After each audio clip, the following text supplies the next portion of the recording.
Hi, I'm Malcom Rands. I'm the co-founder with Melanie of Ecostore.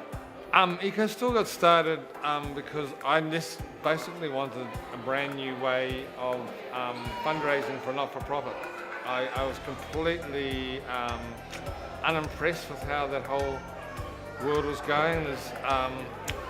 And also I don't like that you have to spend, if you're not-for-profits, people often spend 90% of their time trying to find money, often just for their own salary actually, and only 10% of doing what they should be doing, and I wanted to break through that. And I also wanted to break out of the idea that you end up with a committee running you, which is actually, they don't even want to be there, and they're your boss. And I just wanted to really blow up how not-for-profits and business can work and fundraise one last time. So I needed to think up a company which could be so outrageously successful internationally that would have enough money, that it would have spare money to fund the foundation. So now I thought, being a classic entrepreneur, I thought that would take 7 years.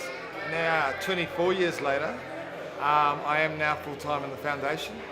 It is funded, and we've got a couple of projects. One of them is this one, Bucket.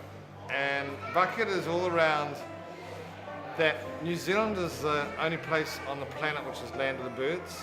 As soon as mammals arrive, particularly humans, we're in trouble.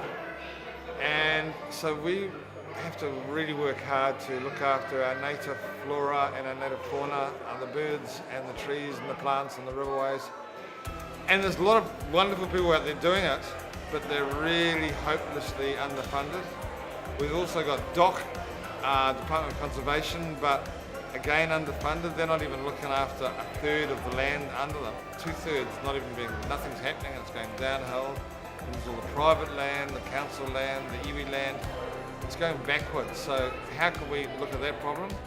So there's people who want to do it, and they're great people doing wonderful things, but they've got no resources and they're terrible fundraisers. And why should they even have to? They're doing the work.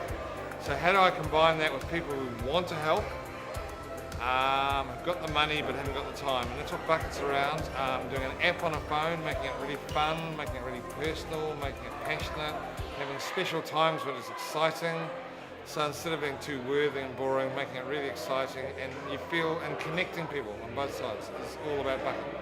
Our other project is actually called Bumpspace, and that's using the technology from our eco village, and I've been thinking about this for probably 30 years, bringing the neighbourhood, a real neighbourhood, back to the city. Because one of the biggest problems we've actually got in the Western world at the moment is actually loneliness. It's making people really sick, they're dying, they're getting mental illness because we've lost our village.